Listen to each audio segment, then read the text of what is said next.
What's going on, everybody? Welcome back to Z Sports and Entertainment. I am Z, coming to you from the basement. I appreciate you guys for your patience. Been watching these preseason games, been, catching up on all my football, catching up on my rosters. First official depth charts came out, things like that. Just learning this platform, just learning everything, trying to get everything together for you guys so I can, develop a routine and come in on a day-to-day basis and drop like it's nothing. I'm still having, some not technical difficulties, but just some timing issues as far as when I'm done recording the video, after when I'm done editing the video versus when YouTube will allow me to post the video, just things like that. But other than that, we good. We are good. Today we're gonna get into this NFC North. Um, if you, I mean, this is an interesting division for me, because in recent years it's kind of been like a 3-team race, but now it seems like it's dwindling down to just, you know, 2 teams that are gonna be competitive versus 2 teams that aren't gonna be competitive. Um, a lot of stuff is going on. Just watching football, catching up on my research, uh, just getting things together for you guys. First team depth charts were released. I don't know if I already said that or not. I think everybody has played at least one preseason games. Teams are, figuring themselves out, seeing what kind of depth they got. Not too many superstars playing. Um, I'm all in all, I'm just happy football's back. Just extremely excited that football is back and we can watch it, man. Um, let's get into this video. We're gonna start with the Detroit Lions. The Detroit Lions are currently on Hard Knocks. If you haven't checked out Hard Knocks, you might want to check that out on HBO. It's pretty damn good. Dan Campbell is pretty interesting as a head coach, and the coaching staff that he has assembled is I believe like there's no other. As far as the team goes, they seem motivated. They seem young. They've had high first round picks, high draft picks in general, last couple of years. And it seems like they really have the passion and motivation to turn that page from a competitive standpoint. Everything that I'm seeing and hearing is turning a new leaf in Detroit. Just trying to be competitive. My worry with the Lions, though, if I'm being honest, it just seems like a lot of their starters are backups. It just seems like in order for them to be competitive, especially from a playoff standpoint, everybody's going to have to play their best football and everybody's going to have to be on the same page. And that's a lot. That's a lot to ask in a 17-game season. Of course, health is a lot. I mean, I think it's safe to say that a lot of people would love to see the Lions succeed just so the NFL could look a little different, but it's just one of those things that it to me is going to boil down to, are they good enough? That's really it. Are they good enough to compete? DeAndre Swift. I want to talk about DeAndre Swift for a second. Deuce Staley, assistant head coach and running backs coach for the Lions, kind of stated it last night on Hard Knocks. DeAndre Swift has like the physical capabilities and attributes to be one of the best backs in the league. He truly does.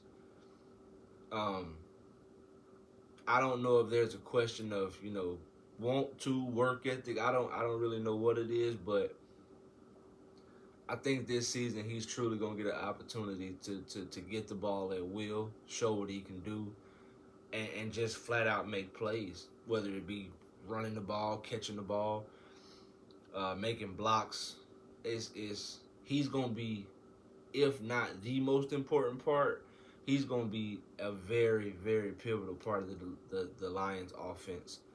And, I could see him having a huge season. I could see him having a huge season. It could also go the other way, but I think with the work he's put in, this being his 3rd year, kind of figuring the league out, and kind of got some stability a little bit. You know, you got Jared Goff going into his second season as the starter. You got Hawkinson, who's a big target. I mean, I think they're gonna be okay. I'm not gonna say they're gonna be good, but I do think the Lions will be okay. Um, my prediction, I ain't gonna get into that right now. They got. I mean, I'm excited to see what they're gonna do when they get back healthy. And when I say healthy, I mean Jameson Williams. If you don't know who that is, first round pick out of Alabama, could possibly be one of, if not the fastest player in the NFL. Dude got wheels. Dudes can go. I'm talking about he's one of those turn a slant into a 70-yard touchdown. I'm talking of dude can run. He can run. I'm talking about 22, 23 miles an hour type speed. He can go. And when you have a deep threat like that, who can blow the top off defenses, who could turn a 5-yard drag into an 80-yard, you know what I mean?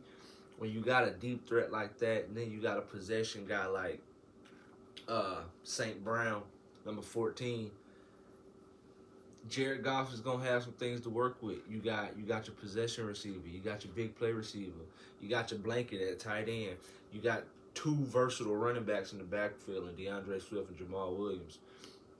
You got Penei Sewell, you know, who you spend a top 5 pick on at right tackle. It's coming together.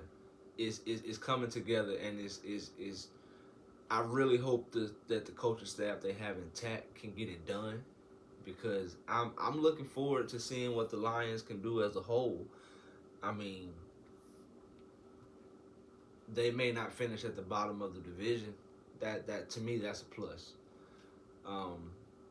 I think that offense could be better than expected. I truly do. Aiden Hutchinson. I haven't figured out if Aiden Hutchinson is in that, you know, Joey Bosa, Nick Bosa. I haven't figured out if he's in that, you know, bona fide, no doubt about it, coming right in and just wreaking. I don't know that yet, and it's hard to determine that after one preseason game. It won't take very long to figure it out once the season starts. Like, just don't know. I mean, yes, he was the number 2 overall pick. He went to Michigan, broke his dad's record, and he's playing for his hometown team. All of that is great. But is he gonna come in first year and get double-digit sacks? Like, is he gonna make that type of an impact? I mean, he's the premier edge guy in Detroit now, and they're looking for him to do big things. I just hope he can live up to the hype. You know, being at home, being around his family as much as he's gonna be around his family. I just really hope he can figure out how to put that together and become, you know, the face of that defense possibly. Jeff Okudah is somebody who is very interesting to me because he was drafted number 3 out of Ohio State, I want to say 2 years ago, but he hasn't really stayed on the field. I think last year, I don't know if it was an Achilles or an ACL, but he had a season-ending injury last year, which kept him off the field. And before that, he was being called a bust because he was being taken advantage of. And word on the street is, you know, he wasn't as good as, you know, people thought because of the talent that was around him at Ohio State. I don't know. That's a hard take because the guy's so young. Guys, I mean, it's we'll see what he can do when he gets back on the field, but if he can come back and be somewhat of a number 1, even a number 2 corner, and just, you know, provide some type of production for the on that in that secondary. I mean, the guy went 3. He's got to be good some kind of way. You know, you got to be able to play football to some avail. You know what I mean? But other than that, I mean, I don't think we're gonna get the same old Lions. I think the Lions are gonna be better than they have in years past. But from a prediction standpoint, I was very torn between 5-12 and 6-11 because there are so many games that they could win or lose from just, competition level, talent pool level. It's just so many things that could happen. But I'm torn between 5-12 and 6-11. So we'll just leave it at that. Let's move on to the Chicago Bears. Chicago Bears. Justin Fields, it's your show. It's no more, Nick Foles, or there's no more. Who was the other guy? Lord have mercy. Who's the guy that started the season before Justin Fields last year? Why am I not remembering this? Mitchell Trubisky was already gone. He was already in Buffalo. So who was it? Was it Andy? It was Andy. Andy Dalton. It's Justin Fields' show now. It's his team. The offense should be built around him and his strengths. I'm really hoping that we're finally going to be able to see what Justin Fields can do at the NFL level. My biggest concern with Justin Fields is that who is he going to throw the ball to? Outside of Darnell Mooney, I can't really tell you who their number 2, 3 slot. I can't tell you who those guys are. After Mooney, it's probably going to be wide receiver by committee. It is. It's probably going to be receiver by committee. I hope the O-line can stay upright so that Justin Fields can have time to throw the ball and, make the right reads and things of that nature. But overall, from an offensive standpoint, outside of Fields, Montgomery, they have a pretty nice tight end. And Mooney, the offense is looking very, very, very skeptical. It's looking very, load the box, blitzish. It's looking very, it's looking a little funny. The defense ain't looking too much better. You lose Akeem Hicks to the Buccaneers. Lord knows they didn't need him, but you lose him to the Buccaneers. I mean, you trade Khalil Mack. Roquan Smith is talking about,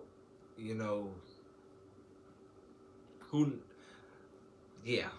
And I'm sorry, after watching the NFL Top 100 and watching his particular video, Roquan Smith is somebody who you want on your football team. I mean, not just because he went to Georgia and I'm a Georgia guy, but like Roquan Smith is somebody who, what he was saying, cooking with grease. If I was Chicago, if I was the owner of the Bears, I would call him, what's your number? Let's get this done. And I would put cooking with grease on every T-shirt I could find in Chicago. And I will make my money back off T-shirt sales. But from a football perspective, he's one of the best linebackers in the league, sideline to sideline. And he's just a dog. I mean, he's a dog. I hope they can figure that out. But if not, I hope Roquan can go somewhere where he feel like he's valued, because that's one of the problems. I mean, they lost Allen Robinson to the Rams. I mean, they lost a lot of guys. Tariq Cohen is if you haven't seen the Tariq Cohen injury, he was working out on live, and I think he popped his Achilles on live. But he's not going to be back this year. The Chicago Bears have a lot of work to do. And it's just one of those things that kind of leave you in the headspace of like, what's next for the Bears? What's next for Chicago? Because they got so many question marks. And it kind of leads me to the same thing as the Lions. It's like, are they good enough? Like, just straight up, are they good enough? From a prediction standpoint, 4-12, 5-11. I'm sorry, 4-12. 17 games now. 4-13 or 5-12. That's what I got. This is gonna be a tough year for teams who aren't very good. I mean, but I'm kind of torn, just like I am with the Lions. I mean, 4-13, 5-12 is what I got for Chicago. We gonna move over to the Minnesota Vikings. Minnesota Vikings, I feel like, have the most upside in the division. You got a new head coach, an offensive head coach, somebody you can put with Kirk Cousins, Dalvin Cook, Justin Jefferson, Lord have mercy, Adam Thielen. You still got Irv Smith out of Alabama, who I feel like is poised for a breakout year. Um, the offense could definitely exceed expectation. They got weapons. I mean, they got weapons. You got Dalvin Cook. You got Madison also coming out of the backfield. You got Conklin at tight end. You got Irv Smith at tight end. You could possibly have the best receiver duo in the NFL. I mean, the Minnesota Vikings offense got a lot cooking for them. I mean, if they can stay healthy, get some consistent football out of Kirk Cousins, and I truly think Dalvin Cook is going to be the key. If Dalvin Cook can provide the balance within that offense, have 20 to 25 touches a game, whether it be rushing or receiving, make it difficult for the defense to double these receivers. It's already going to be difficult because you got two of them, but Dalvin Cook is going to be the one guy that can take a lot of pressure, if not all the pressure, off the rest of the offense. Again, is the offensive line going to stay upright? For Kurt and with Kevin O'Connell, I truly believe like we're going to be, we could possibly see the best season we've seen from Kirk Cousins. And I don't think that's a stretch, especially with the Bears not being as good as they've been in the past. The Lions still trying to figure things out. They could do big things. They could do big things. I see 3,000-yard talents on that team. I see Justin Jefferson, Adam Thielen, and Dalvin Cook all going over 1,000 yards. I just like it. I see good things happening in Minnesota. I see them getting back to that, playoffs year by year. The thing with Minnesota is not that they're going to be competitive, because they're going to be competitive. Are they going to be in that bracket of Super Bowl contenders? You bring in Zadarius Smith, you still got Danielle Hunter, and I think those two coming off the edge could be one of the biggest problems in the NFL. From a pass rush standpoint, setting the edge, they could cause serious problems. They could make the rest of that defense look so much better than they actually are. And they're going to make Kendrick's job a lot easier as well. I mean, you still got Harrison Smith, even though he's looking like he's on the back end of his career, but he's still playing high-level football. I think you still got Patrick Peterson, even though he's on the back end of his career, still playing high-level football. What I'm interested to see with that Vikings defense is Lewis Seen, first-round pick out of Georgia, safety. I want to know how much him and Harrison Smith are going to play together, because they both kind of play the same way. Unless you're going to truly bring Harrison Smith down and allow him to play majority of the snaps in the box and just let Lewis Seen be that ball-hawking, hard-hitting safety, they got options. They still got some work on their defense. There's still some holes that need to be plugged. But overall, I think the Vikings could be a very good team this year. I do. I think the Minnesota Vikings could be a very good team. Right now, just early predictions, looking at the schedule before I've seen anything, I got them at 10-7. I got the Minnesota Vikings going 10-7. This division is not as tough as the NFC West. And then after looking at the NFC South, I kind of put them in that same bracket as the Saints. I had the Saints going 9-8, but I got the Vikings being just a little bit better. What else we got? Green Bay Packers. We got the Green Bay Packers. Gonna close it out with them. I'm gonna pop it off with Jordan Love.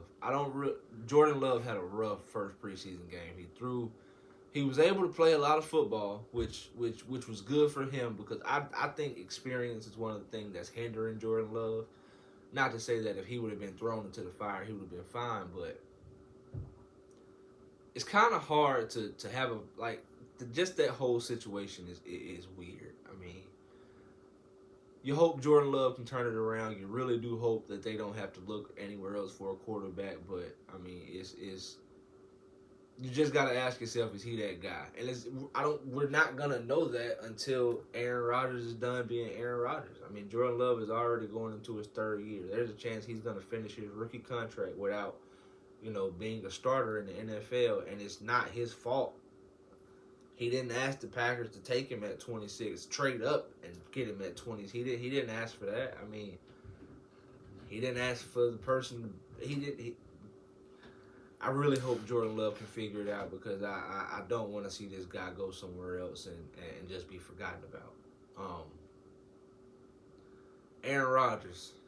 How is Aaron Rodgers going to respond to the new contract, and how is Aaron Rodgers going to respond to no Devontae Adams?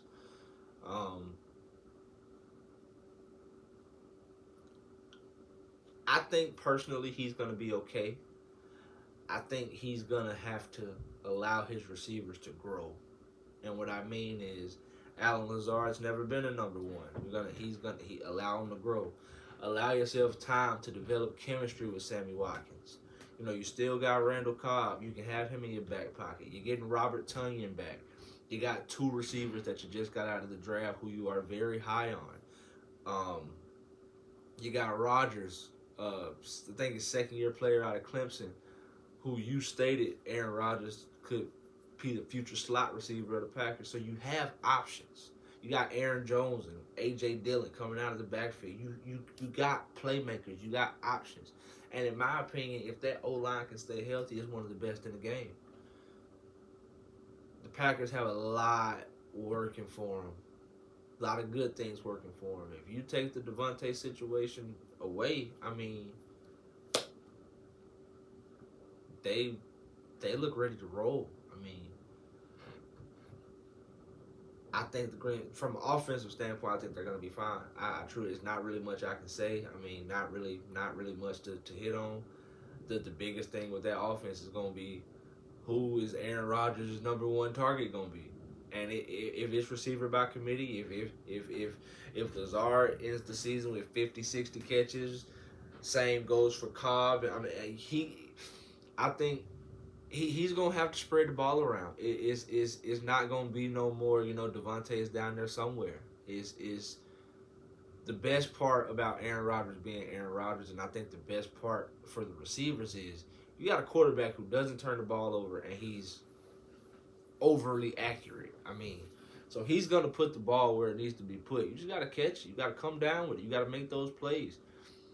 You guys are going to be in position to do things that you haven't been able to do in the past. So go make you some money. There is no more Marquez, no more scandal. You know what I'm saying? No more none of that. It's time for a new leaf at receiver in Green Bay. Like I said, Robert Tonyan's coming back. I know Aaron Rodgers is happy about that. I'm looking forward to having him back from a fantasy perspective because dude just lives in the end zone. Expect a big year out of A.J. Dillon. Not that Aaron Jones is falling off in any regard. It's just with Devontae Adams being gone, Aaron Jones is probably going to be looked at a little bit more in the receiving game. So A.J. Dillon could not necessarily have a breakout year, but you guys remember like LaDainian Tomlinson, Michael Turner, and you guys remember those? Like, I can see them definitely having a two-headed monster in the backfield because nobody wants to tackle A.J. Dillon and nobody can tackle Aaron Jones. So what can I say? Defense, I think the Green Bay Packers have one of the best defenses in the game. You got Kenny Clark up front. You just drafted Devontae Wyatt out of Georgia. Coming off the edge, you got Preston Jones. You got Rashawn Gary. Up the middle, you got Quay Walker, who you just drafted out of Georgia. Green Bay Packers love the G. They love Georgia. And I love it as well. You can re-sign Devontae Campbell. You still got Amos. You still got Darnell Savage. You still got, you got Jair Alexander, Eric Stokes, another Georgia boy. Who am I forgetting? I think they brought back Raseel Douglas. I mean, they look good. The Green Bay Packers, to me, have one of the best all-around teams. And I don't really think is anything anybody can really do about it. I think the Packers are set for a while. I think they're going to be fine. I think the Green Bay Packers are going to be right back in the upper echelons of the NFC. I don't really know what else to say about them. I mean, you got an MVP quarterback. You got top-tier talent at running back. You got so much potential at receiver, one of the best O-lines in the game. And from a collective standpoint, overall, position by position, 11 men on the field, you got one of the best defenses in the game. You got pass rush. You got run stop. You got sideline to sideline. You got a good secondary. I mean, they have what you need in order to compete for a championship, but that's no surprise. That's no surprise. Predictions. Green Bay Packers, 12-5. 12-5. So out of the three divisions we have done so far, the Green Bay Packers would be the number one seed as of right now.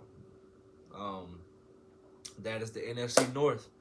Packers 12-5, Vikings 10-7, Detroit Lions 6-11 or 5-12, Chicago Bears 5-12 or 4-13. That's what I got for the NFC North, guys.